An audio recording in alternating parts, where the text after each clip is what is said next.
안녕하세요. 네. 자, 우리 경찰학개론 이제 지난주에 시작을 했었고요. 이어서 이제 진행을 해보겠습니다. 여러분, 지난번 경찰학 처음 시작하시면서 어떠셨어요? 약간 뭐 생소한 개념도 나오고 했지만 아마 하실만 할 겁니다. 우리가 이제 우리 교재가 이제 좀 압축을 해서 경찰학개론이 원래 내용이 좀 많은데 시험에 관련되는 것 쪽으로만 압축을 해서 이제 좀 교재를 축소시켜서 좀 편집을 했다 그랬죠. 근데 그 중에서도 또 어떻게 돼요? 시험에 직결된 부분은 또 정해져 있어요. 그러니까 그런 부분 위주로 저희가 말씀드리고 이제 서술형으로 주로 써 있으니까 어때요? 여러분들이 읽어보시고 충분히 이해하실 수 있는 부분들은 뭐 생략하고 넘어가고 이렇게 하겠습니다. 자, 오늘 여러분하고 공부할 부분은 여러분들 뭐예요? 교재 19쪽에 뭐가 있습니까? 제목이 경찰권의 의의와 범위 이렇게 돼 있어. 경찰권의 의의, 범위 그런 제목이 있죠. 자, 요 공부할 때 요 경찰권이라는 거에 대해서 여러분들이 19쪽에 의의 써놨습니다. 그죠? 자, 경찰권 요거 개념 꼭 알아두셔야 돼요. 넓게 경찰권 그러면 뭘 의미한대요? 그 광의, 넓은 의미의 광의의 경찰권은 뭐와 뭐로 나눈다고요? 협의의 경찰권. 이제 좁은 의미로 파악하는 거죠. 그 다음에 수사권 이렇게 나눌 수 있습니다. 수사권은 다른 말로 하면 뭐겠어요? 이거는 사법경찰권이죠. 사법경찰권. 요거는 행정경찰권. 그러니까 이거는 이제 질서 유지, 범죄 예방하기 위한 이런 활동하는 권한이죠. 이거는 이미 범죄 사건이 발생한 뒤에 범죄 사건 수사에서 범인 체포 이런 활동이죠. 이렇게 둘로 나눌 수 있어요. 그래서 여러분들이 요거는 좀 알아주셨으면 좋겠어요. 협의의 경찰권은 행정경찰권을 가리키는 말이다. 그 말을 이해하시면 될 것 같아요. 그래서 그럼 다음 페이지로 가보세요. 그래서 우리 20쪽에서 협의의 경찰권과 수사권을 이렇게 따로 나눠서 좀 상세한 설명을 해놨죠. 그래서 협의의 경찰권은 여러분 의의를 보세요. 동그라미 1번 보시면 뭐 있습니까? 우리가 지난 시간에 배웠던 행정경찰권 얘기랑 똑같은 얘기잖아요. 협의의 경찰권이란 사회공공의 안녕과 질서를 유지하기 위하여 목적, 그 다음 뭐예요? 모든 사람에게 행사하는 국가의 공권력, 일반 통치권을 근거로 해서 명령 강제하는 권한 이렇게 그래서 실질적 의미의 경찰 권한 이런 걸 의미한다 그랬어요. 그죠? 자, 그 정도 하시면 되고 경찰권 발동의 대상자라고 하는 그 밑에 항목 있죠? 여러분들 거기서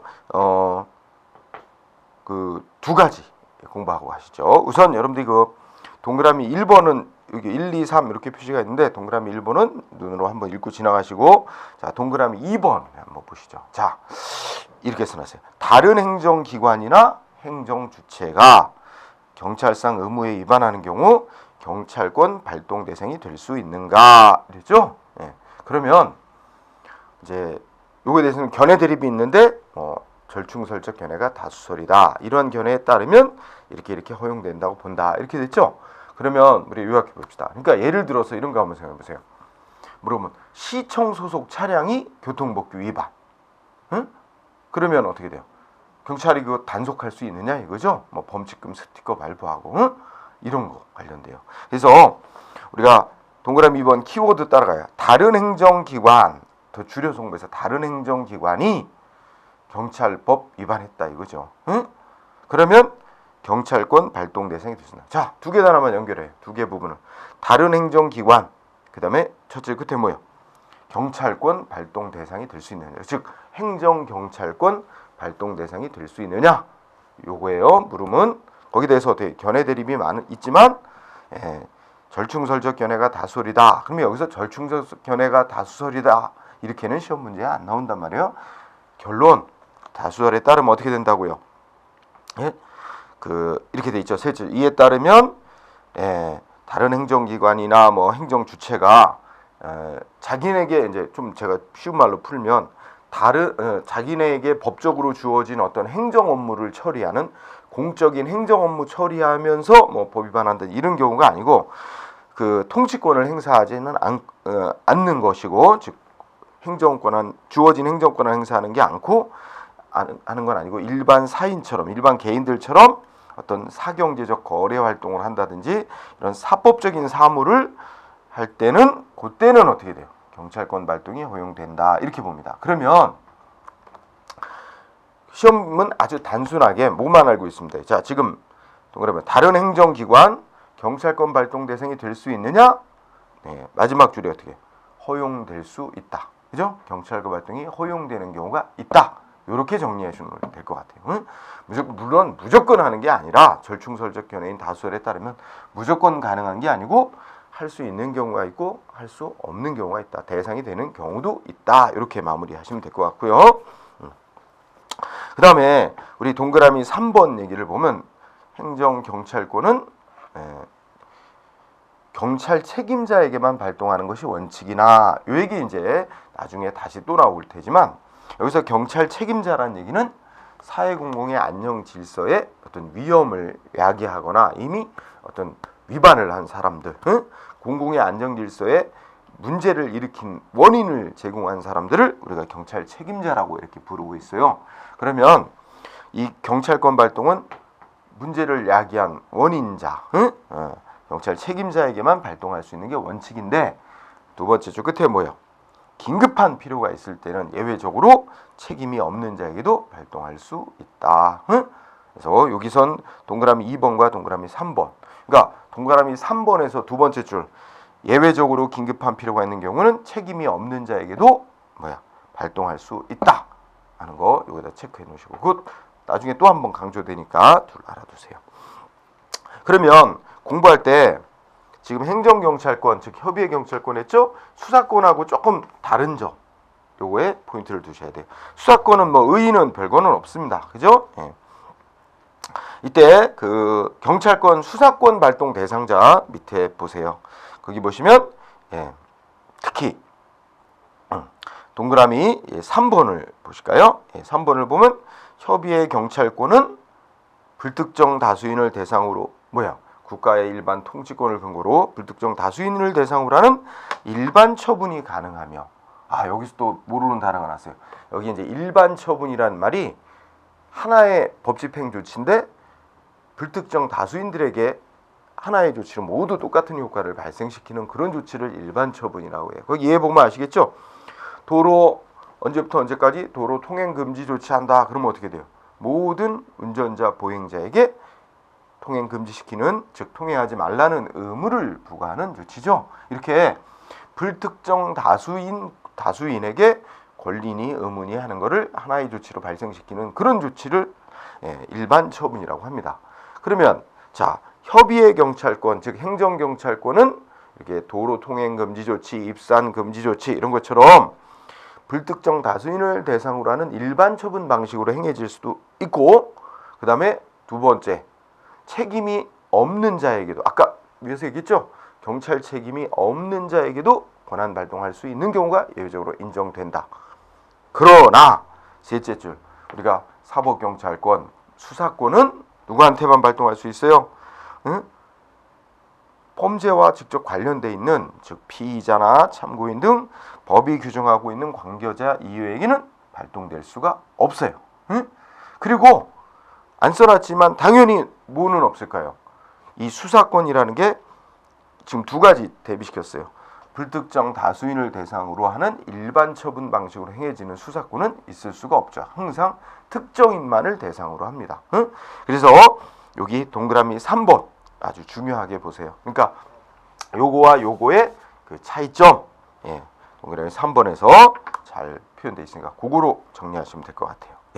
자, 그 다음에 이제 21쪽으로 가셔서 이번에는 경찰권의 범위에 관해서 논의합니다. 즉, 이 경찰 권한이 발동될 수 있는 지역이 어디까지냐, 그 다음에 사람의 범위는 어디까지냐, 그 다음에 업무 영역 범위 이런 거 생각해보세요. 여러분들 간단히 생각해 봅시다. 우리 경찰서장이 세금을 부과할 수 있을까요? 당연히 아니죠. 법으로 서장에게 주어진 업무 범위가 아닙니다.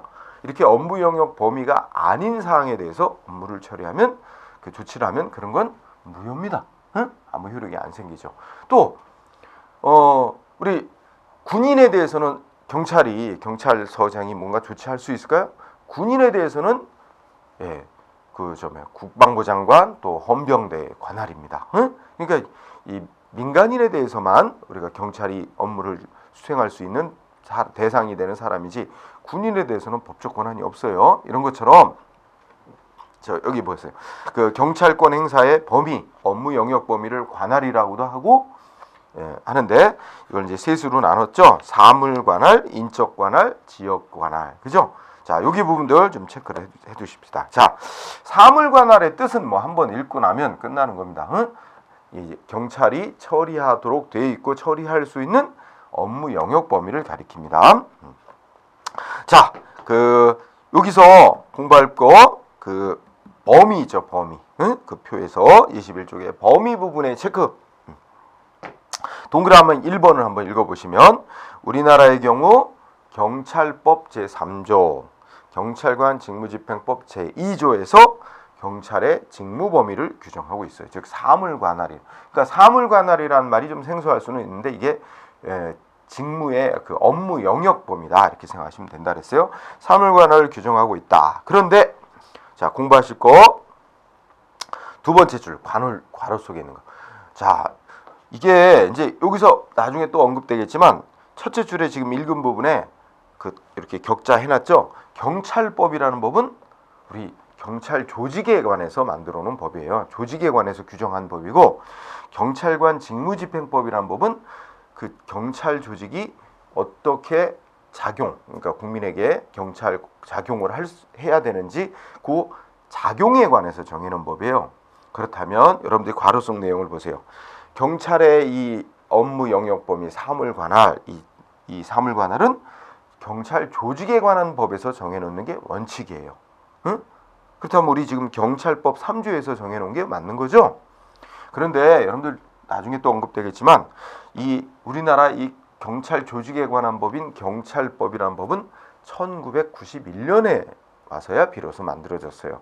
그럼 그 전에는 1953년에 경찰 작용에 관한 법인 경찰관 직무집행법이 먼저 만들어졌는데 그래서 그 작용에 관한 법인 경찰관 직무집행법에서 경찰의 직무범위 해가지고 2조에서 규정을 해놨었단 말이에요. 그래서 그거 밑줄 쳐주세요.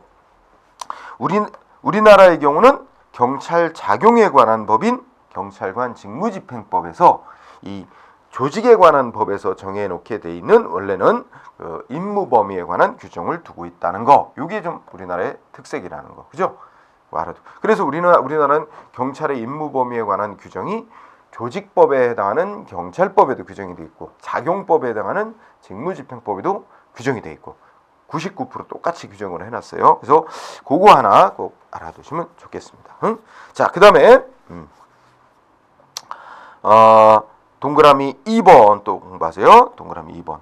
우리나라의 경우 영미법계의 영향을 받아 범죄 수사가 경찰의 직무 범위로 규정이 돼 있다. 이 문장. 그리고 여기에 여러분들이 만약에 시험을 출제한다면 어디를 고쳐가지고 틀리게 만들겠어요? 동그라미 2번에서는 영미법계라는 고기를 고칩니다. 응? 출제자가. 뭐로 바꾸겠어요? 우리 영미법계 아니면 대륙법계죠? 그럼 그 대륙법계의 영향을 받아. 이런 식으로 바꿔놓는단 말이에요. 그러니까 거기 포인트는 영미법계의 영향이라는 얘기예요. 응? 여러분 지난 시간에 공부했던 거 살짝 떠올라야 되는데 자, 우리가 대륙법계, 독일, 프랑스, 이 유럽 대륙법계 국가에서는 범죄 수사는 원래 경찰의 사무가 본래는 아닌 거로 하고 있습니다. 그렇게 보는 경향이 있죠. 그래서 본래의 경찰권 범위에 이 범죄 수사는 포함을 안 시키는 게 이제 대륙법계 경향이고 영미법계에서는 범죄 수사 당연한 경찰의 고유한 임무로 이렇게 보는 경향. 이게 좀 약간 다릅니다. 그런데 우리나라는 영미법계의 영향을 받아 경찰의 직무 범위로 범죄 수사를 규정해놨다. 2번 공부하시고 그 다음에 그 동그라미 3번을 읽어보시면 한번 그거는 그냥 약간 읽고 지나가도 될 것 같아요. 동그라미 3번에는 여러분 셋째 줄에 보면 무슨 단어가 나오냐면 특별사법경찰관리라는 말이 나와요. 그죠? 우리가 줄여서 뭐 특사경 이렇게도 많아요. 요거는 이제 그 특별한 분야에 관해서 따로 이제 그 분야에서 생길 수 있는 어떤 질서 위반 문제 이런 거 다루기 위해서 그 경찰 역할을 할 수 있는 그런 조직을 인정을 하는데 그게 특별 사법경찰 관리라고 합니다. 응? 여러분들이 아마 지하철 타고 다니면 어떻게 돼요? 그 지하철 뭐 그 경찰대 있어요. 응? 그 철도 사법경찰대라고 하죠. 요새 보면 또 언론에도 나오는데 뭐 그 원산지 속여 파는 그런 그 업소들 뭐 단속 다니고 하는 그런 저기 뭐야 그 각 시도에 속해 있는 그런 특별 사법경찰대들이 있습니다. 그러니까 거기는 별도의 법으로 특정 업무에 관해서는 그 전담해서 그 단속하고 처벌하도록 뭐 이제 그 검찰에 기소하고 하는 그런 역할을 하는 그 특별 사법경찰대가 있는데 그 특별 사법경찰대의 업무 영역에 관해서는 우리 경찰이 개입하지는 않는 거죠. 서로 뭐 공조, 협조는 할 수 있어도 영역이 구분되어 있다는 겁니다. 자, 그러면 요 페이지에서 제일 중요한 두 가지는 뭐라고요? 하나, 우리나라는 경찰 작용에 관한 법에서 경찰의 사무에 관한 임무 범위를 규정해 놨다는 거 하나. 두 번째는 영미법계의 영향을 받아 범죄 수사가 경찰의 임무 범위로 규정이 돼 있다는 거 이렇게 두 가지 알아두시면 좋겠습니다. 예. 자, 그다음 그 밑에 경찰관과 특별사법경찰관리와의 관계라고 해서 범죄 수사 규칙 소개를 했습니다. 그래서 그거는 참조해서 여러분들이 한번 읽어보시기 바랍니다. 예. 자, 다음 페이지 인적 반할 보세요. 뭐 뜻은 뭐 경찰권 발동할 수 있는 대상자가 누구냐 이런 거와 관련되죠. 예. 자, 그러면 범위에서 포인트. 예. 자, 원칙은 뭐예요? 일단 읽어볼까요? 원칙은 여기서 말하는 이제 경찰권, 지금 말하는 경찰권은 뭐 행정경찰권, 사법경찰권을 포함한 광의의 경찰권 얘기를 하는 거예요. 그러면 원칙은 대한민국의 통치권에 복종하는 모든 자에게, 그러니까 우리 대한민국에 들어와 있는 모든 사람, 그러니까 국내인, 외국인 모두 불문하고 다 경찰권 발동할 수 있습니다. 그렇지만 이제 법률에 의해 또는 조약에 의해, 그래서 거기 국내법적으로는 대통령과 국회의원에 대해서, 국제법적으로는 외교사절과 주한미군에 대해서 일정한 제한이 있다. 그래가지고 거기 동그라미 1, 2, 3, 4 이렇게 연결했죠. 자, 그거 중요한 겁니다. 우리 경찰권 발동에 제한이 따르는 자 넷이 있다. 누구예요? 1번 대통령, 2번 국회의원, 3번 외교사절, 4번 주한미군. 제목 딱딱딱 빗줄 쳐주세요. 그리고요, 우리 1항과 2항은 같이 읽어보실까요? 우리 헌법에서 대통령은 내란죄나 외환의 죄를 범한 경우를 제외하고는 대통령으로 재직하고 있는 동안에는 형사상 소출을 받지 아니한다. 이렇게 문구가 있죠. 자, 요게 헌법 조항이죠. 요걸 살짝 뒤집어서 또 해석하면 어떻게 돼요? 만약에 대통령이 재직하던 중 내란죄나 외환죄를 범하면 어떻게 돼요? 재직 중에도 형사상 소출을 받게 된다. 이런 말이 되는 거죠.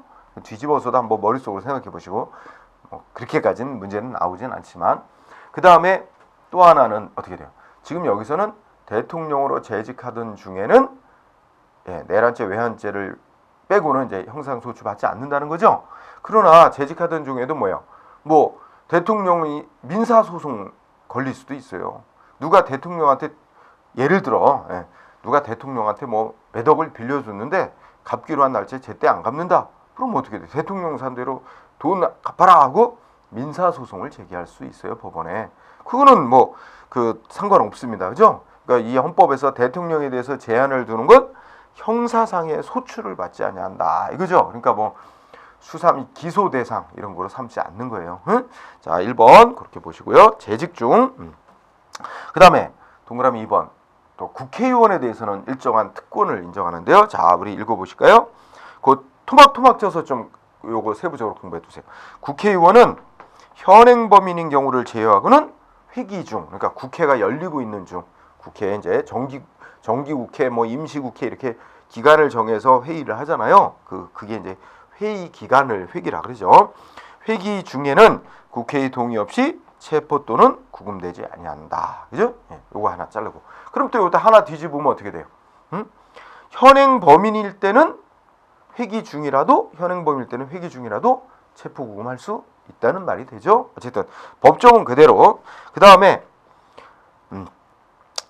또 그 지금 읽은 부분에서 국회가 열리고 있지 않는 회기 중이 아니라면 어떻게 돼요? 체포 구금 할 수 있다는 거예요. 국회의원도. 그러나 국회의원이 회기 중인 때가 아니라 회기 전에 체포 또는 구금된 때는 현행범이 아니라면 국회가 석방을 요구하면 회기 중에는 석방된다. 이렇게 되어 있는 거예요. 그죠?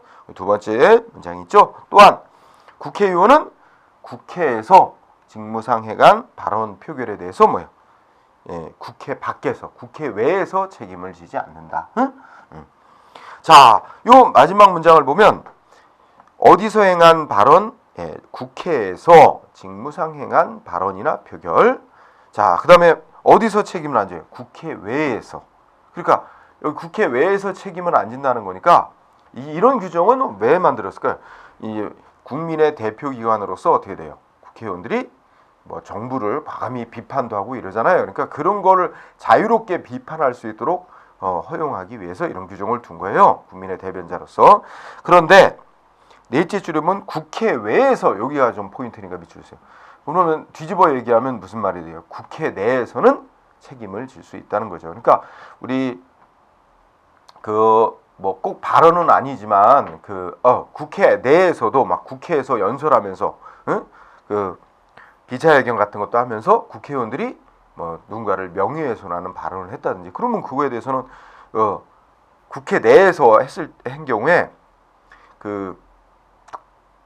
직무상 어떤 정부 비판적인 발언 뭐 이런 걸 했더라도 이제 국회 밖에서 우리 경찰이 뭐 수사하거나 해서 체포 처벌 뭐 이런 거 하는 대상은 아니지만 국회 내에서 뭐 국회의원으로서 품위를 유지하지 못했다 해가지고 뭐 징계하고 뭐 이런 거는 상관없습니다. 그래서 거기 국회의원에 대해서 헌법조문 잘 유의해 두시기 바랍니다. 그래서 넷은 경찰권 발동에 제한이 인정되는 자다. 넷 체크하고 대통령과 국회의원에 대해서는 특히 법조문 꼭 읽어두시기 바랍니다. 그 다음에 지역적 관할 있죠. 지역 관할. 자, 지역 관할은 경찰권 발동할 수 있는 지역적 범위를 가리킨다 했는데, 자 여기도 다른 국가기관의 과의 관계에서 일정한 제한이 있다. 그 제한 잘 공부해 두셔야 돼. 첫째, 범위와 관련해서 그 밑에 내려가시면 국회 내부 나오죠. 자, 국회 내부 국회법에 규정이 있습니다. 그 법조문들 잘 유의해야 돼요. 자, 기억은 가볍게 읽고 지나가실까요? 국회 회기, 국회가 열리고 있는 회기 중에는 국회의 질서를 유지하기 위하여 국회의장은 국회 안에서 경호권을 행사한다. 그러니까 이 규정의 뜻은 국회 내부에서 질서 유지하는 권한의 최종 권한자는 국회의장이라는 말이죠.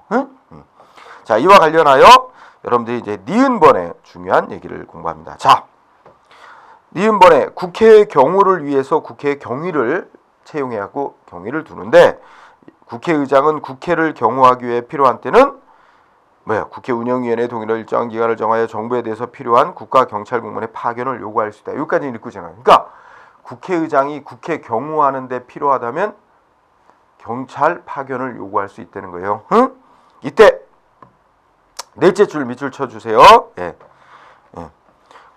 이 파견된, 여기가 포인트예요. 국회의장의 요청을 받아 파견된 국가의 경찰공무원은 국회의장의 지휘를 받아 국회 경위는 회의장 건물 안에서, 그 다음에 국가경찰공무원은 회의장 건물 밖에서 경호한다. 자, 여기 핵심이 떴죠? 자, 국회의장의 요구를 받아 국가경찰이 국회에 파견 갔다. 파견간 국가경찰공무원은 어디서만 국회를 경호해야 돼요? 회의장 건물 밖에서만. 회의장 건물 내는 국회가 채용한 자체 경위로 경호를 한다는 거죠. 자, 마지막 문장이 아주 중요합니다. 파견된 국가경찰공무원은 회의장 건물 밖에서만 경호한다. 밑줄, 회의장 건물 내로 못 들어가는 거죠. 그거 알아두시고. 그 다음에 디귿번, 국회 안에 현행범인이 있다. 국회 안에 현행범인이 있을 때는 국가경찰국무는 먼저 이를 체포한 뒤에 국회의장의 지시에 따라야 됩니다. 지시를 받아야 된다.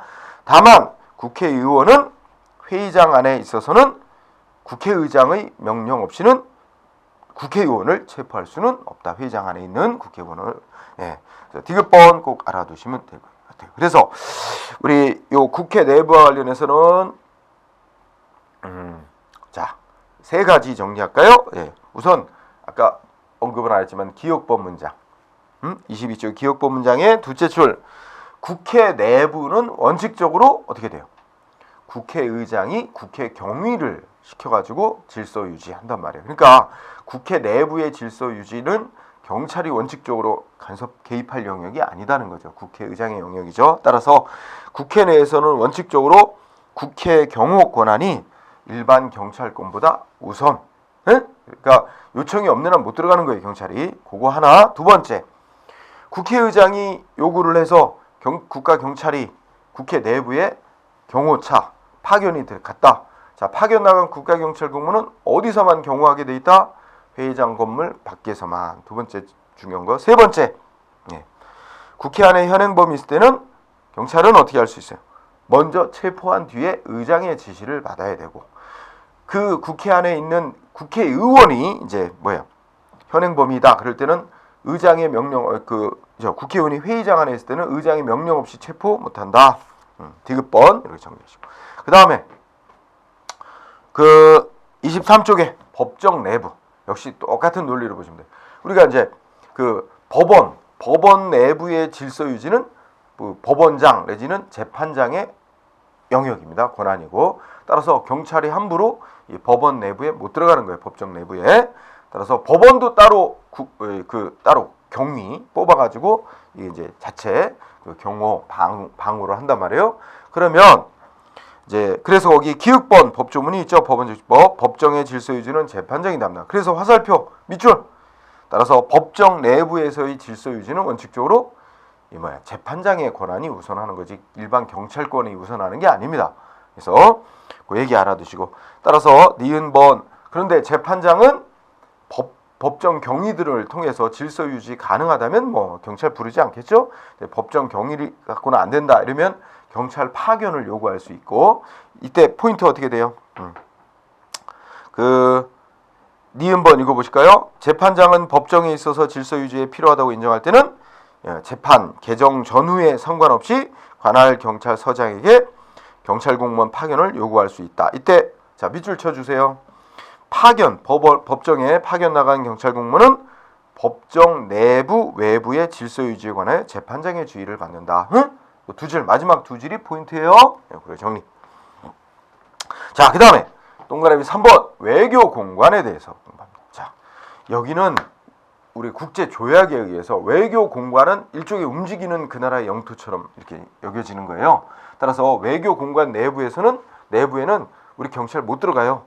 단 동의가 허락이 있으면 들어갈 수 있습니다. 자, 그래서 3번의 기획본 보세요. 외교 공관이나 외교관의 개인 주택은 일종의 국제법상 취해법권 지역으로 인정된다. 따라서 외교사절의 요구가 있거나 동의가 없는 한은 경찰 못 들어간다. 그죠? 그런데 여기서 조심하실 거. 외교 공관만 그런 게 아니에요. 외교 공관만 그런 게 아니라 그 옆에 외교관 사택. 외교관들 거주하는 개인주택 사택도 못 들어가고, 그 속에 또 뭐가 들어요? 외교사절이 타고 다니는 교통수단도, 그러니까 예를 들어서 승용차 안에 있는 거 문 강제로 열고 못 들어간단 말이에요. 외교사절의 승용차, 비행기 등 교통수단도 포함해. 그러니까 이 셋 다 뭐예요? 다 이 취해법권이 인정되는 지역입니다. 그래서 동의 없으면 못 들어가는 게 원칙. 그러나 절대적으로 그런 거냐? 그렇지 않습니다. 자, 니은번 전체 줄 예를 들자면 외교 공관이나 아니면 어떻게 돼요? 외교관 개인 주택 이런데 화재 이런 거 생겼다니. 그래서 화재 전염병 같이 긴급한 사태가 발생한 경우에는 어떻게 돼요? 예외. 동의 없이도 들어갈 수 있다라는 게 국제관습법으로 인정이 되고 있다. 그러면 이거 둘 잘 정리하셔야 되죠? 그래서 경찰관이 동의 없으면 못 들어가는 곳, 외교 공관, 외교관 개인 주택, 교통수단 다 못 들어가는 게 원칙. 단 절대적인 건 아니다. 예외가 있다. 응? 이거 꼭 알아두시고. 그 다음에 동그라미 4번 미군 시설 및 구역 내 가지고 이거는 우리나라하고 미군하고 미국하고 한미 이제 방위 협정에 따라서 이른바 또 이 한미 주둔군 지휘 협정이라 해서 소파 협정이라고 다 조약을 맺고 있어요. 그 조약에 따라 우리 공부할까요? 자, 여기서 포인트 니은번 보세요. 니은번. 자, 미군 당국이 동의한 경우와 중대한 죄를 범하고 도주하는 현행 범위를 추적하는 때는 우리 대한민국 경찰도 미군 시설 및 구역 내에서 범인을 체포할 수 있다. 그러면 이게 전제가 뭐냐면 이 조약에 의해서 미군 그 시설 구역 내에는 우리 경찰이 함부로 못 들어간다는 얘기예요. 동의 없으면. 그러면 그 범죄자가 미군 부대 안으로 도망갔어. 응? 이런 경우에 어떻게 돼요? 어느 때 그러면 우리 경찰이 들어가서 체포할 수 있다는 거예요? 미군 당국이 동의한 경우 하나. 그 다음에 두 번째는 뭐예요? 중대한 죄를 범하고 도주하는 현행범 추격할 때. 이렇게 두 가지 경우는 어떻게 돼요? 대한민국 경찰도 미군 시설 구역 내에서 범인을 체포할 수 있다. 물론 현실적으로는 이 동의 얻어서 들어가는 게 보통이겠죠. 니은번 꼭 알아두시고, 그죠?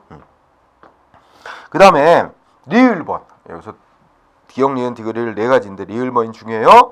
자, 리을번 같이 또 읽어봐요. 조약 내용. 대한민국 당국은 미군 당국이 동의하는 경우가 아니면 미군 시설 구역 내에서 사람, 재산, 시설 구역 내외 불문하고 또 압수수색 검증할 수 없다. 이렇게 했어요. 그러면 여러분들이 셋째 줄 압수수색 검증 이거는 절대로 못하고 어느 때만 할 수 있어요? 미군 당국이 동의해야만 할 수 있습니다. 자, 그래서 리을번 포인트 첫째 줄 미군 당국이 동의하는 경우가 아니면 셋째 줄 압수수색 검증할 수 없다.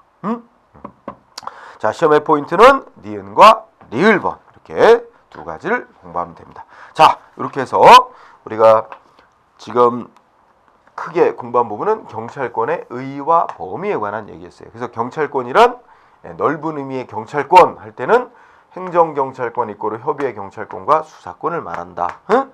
여러분들이 이거 관계를 잘 알아두시라 했죠? 협의의 경찰권은 행정경찰권을 가리킨다고 생각하고 지난 시간에 배웠던 행정경찰의 개념을 떠올리면 될 거고 그리고 이러한 경찰권이 요거 협의의 경찰권과 수사권의 요 차이점 요거는 모든 불특정 다수인을 대상으로도 행해질 수 있고 또 책임 없는 자에게도 권한 발동이 가능하지만 수사권은 특정인에 대해서만 행해질 수 있고 그 책임 없는 자에게는 권한 발동될 수 없고 이런 차이가 있다는 거. 그 다음에 경찰권 발동의 범위, 이 범위 부분이 특히 중요한데 인적 범위, 지역적 범위, 그 다음에 사물적 범위, 사항적 범위 이렇게 세 가지 나누는데 되게 요 범위에 관한 부분이 시험의 포인트가 되는 중요 영역이다. 이렇게 생각하면 됩니다. 자, 이렇게 해서 한 절이 또 끝났기 때문에 조금 짤막했지만 여기서 쉬었다가 뒤에 기본 이념 경찰 윤리 부분을 공부해 보도록 하겠습니다. 자.